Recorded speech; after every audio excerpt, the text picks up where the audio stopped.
నమస్తే. ఏం పేరు? నరసింహ నా పేరు. సో ఎట్లా ఉంటుందన్న ఈ జూబ్లీహిల్స్ ఉప ఎన్నిక అనేది రాష్ట్రం అంతటా ఎదురు చూస్తూ ఉంది. ఎవరికి కనిపిస్తుంది ఎక్కువ గెలుపు ఛాన్స్? గెలుపు ఛాన్స్ బీజేపీకే ఉన్నట్లు అనిపిస్తుంది మాకైతే. జూబ్లీహిల్స్లో ఈసారి మార్పు కోరుకుంటున్నారు ప్రజలు. ఇంకా ఇద్దరు పాలన చూసినారు, కాంగ్రెస్ బీఆర్ఎస్ పాలన చూసినా విసిగిపోయినారు. పెద్ద డెవలప్మెంట్ లేదు, ప్రజలకు పెద్దగా చేసింది ఏం లేదు.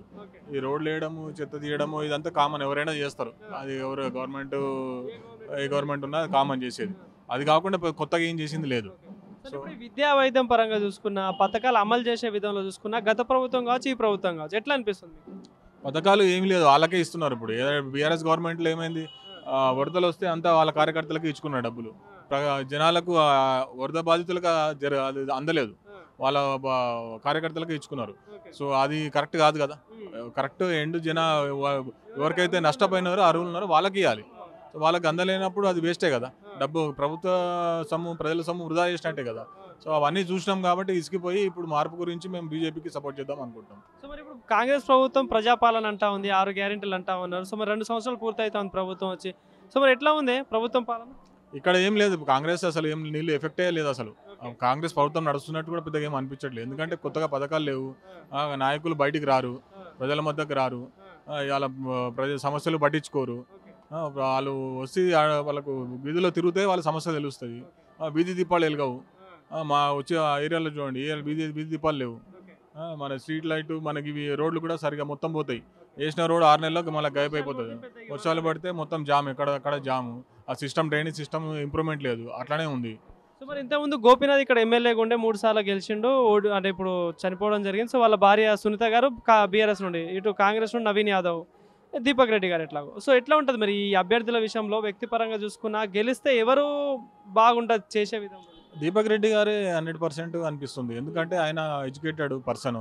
సో బ్యాక్గ్రౌండ్ క్లీన్ చిట్, ఏం పెద్దగా లేవు ఇష్యూస్. మిగతా వాళ్ళది బ్యాక్గ్రౌండ్ తెలుసు అందరికీ, ఓపెన్గా చెప్పాల్సిన అవసరం లేదు. సో మరి క్యాండిడేట్ ఒకవేళ వేసినా గెలిచినా బయటకు వచ్చి మాట్లాడి ప్రజల్లో తిరిగి సేవ చేసే విధంగా ఉండాలి. సో ఏసీకి ఇంట్లో కూర్చున్నంత మాత్రాన మనకు ప్రజలకు ఏమీ ఒరగదు కదా, ప్రజలకు ఏం ఉపయోగం ఉంటుంది. సో ప్రజల్లో ఉండే మనిషిని తెచ్చుకుంటే వాళ్ళకి మనకు అభివృద్ధిలో వాళ్ళకు పార్టిసిపేట్ అయినట్టు ఉంటుంది మనకి. సో మన ముఖ్యమంత్రి గారు మాట్లాడుతూ కాంగ్రెస్ పార్టీని జూబ్లీహిల్స్లో గెలిపించకపోతే పథకాలన్నీ ఆగిపోతాయి అని మాట్లాడుతున్నారు. ఏం చెప్తారు దీనిపై? ఎట్లా స్పందిస్తారు? పథకాలు ఎట్లా ఆపుతారండి? ఆయన చెప్పినంత పథకాలు ఆగవు కదా, గవర్నమెంట్ స్కీమ్ అది. ఏ పథకాలు ఎవరి వల్ల అట్లా ఆగవు. అది ఇండైరెక్ట్గా బ్లాక్మెయిల్ చేయడమో బెదిరింపు చేయడమో అవుతుంది. వాళ్ళ క్యాండిడేట్ బ్యాక్గ్రౌండ్ బట్టి ఆయన కూడా అట్లనే మాట్లాడుతూ అంటే ఇక్కడ ప్రజలు చైతన్యవంతులు, మన తెలంగాణలో అంత చైతన్యవంతులు మీకు తెలుసు. జూబ్లీహిల్స్ ఓటర్లు కూడా తెలివి తక్కువలు ఏం కాదు. సో అవన్నీ గమనిస్తున్నారు. సో ఎవరికి ఓటు వేయాలో వాళ్ళకి ఓటు వచ్చి గెలిపించుకుంటారని అనుకుంటున్నాను. ఫైట్ ఎట్లుండొచ్చు అనుకుంటాను ఈ ముగ్గురు మధ్యలో? మరి ఫైట్ అయితే ప్రస్తుతానికి త్రిముఖంగా ఉంది అంటున్నారు. బట్ డే బై డే మా గ్రాఫ్ పెరుగుతోంది, మామూలుగా బీజేపీ గ్రాఫ్ పెరుగుతోంది. సో ఫైనల్గా బీజేపీ విన్ అవుతుందని అనుకుంటున్నాం. సో ఇంకోటి, ఇప్పుడు అధికారంలో కాంగ్రెస్ పార్టీ ఉంది, ఒకవేళ బీఆర్ఎస్ గెలిచినా బీజేపీ గెలిచినా ఎట్లా ఉంటుంది మరి ఇక్కడ? అంటే నిధులు తేవడం కావచ్చు, ఇదంతా డెవలప్మెంట్ విషయంలో ఎట్లా మరి నమ్మకం ఉందా ఈ చేస్తారని? 100% చేస్తారండి. ఎందుకంటే మా కిషన్ రెడ్డి గారు ఉన్నారు, ఆయన నిధుల్లో ఎంపీ ఉన్నారు, ఆయన నిధుల్లో డెవలప్మెంట్ చేసుకోవచ్చు. ఆల్రెడీ సమస్యలు ఉన్నాయి కొన్ని. సో ఆయన మాకు చేస్తారనే నమ్మకం కూడా ఉంది. ఇంతకుముందు కూడా కొన్ని పనులు చేశారు కిషన్ రెడ్డి గారు సికింద్రాబాద్ కాన్స్టిట్యున్సీ గెలిచినప్పుడు. సో ఆయన నిధులతో కూడా చేసుకోవచ్చు. ఇన్ కేసు ఒకవేళ ఎమ్మెల్యే మనకు సపోర్ట్ చేయకపోయినా కూడా కిషన్ రెడ్డి గారి నిధులతో కూడా పనులు చేసుకోవచ్చు. అంటే ఇప్పుడు జూబ్లీహిల్స్ ఎన్నికతో, అంటే గెలుపుతో రాష్ట్ర రాజకీయాల్లో ఏమైనా మార్పు వచ్చే ఛాన్స్ ఉంటుంది? ఖచ్చితంగా మారుతుందండి. ఎందుకంటే ఇప్పుడు జూబ్లీహిల్స్ రెఫరెండం అని అంటున్నారు. డెఫినెట్గా భాజపా గెలిస్తే కనుక భాజపాకి అవకాశం ఉంటుంది నెక్స్ట్ వచ్చేది. సో ప్రజలు మార్పు కోరుకుంటున్నారు కాబట్టి భారతీయ జనతా పార్టీ వస్తే డబుల్ ఇంజన్ సర్కార్తో డెవలప్మెంట్ పరుగులు తీస్తుందన్న హోప్లో ఉన్నాం మేము. Thank you.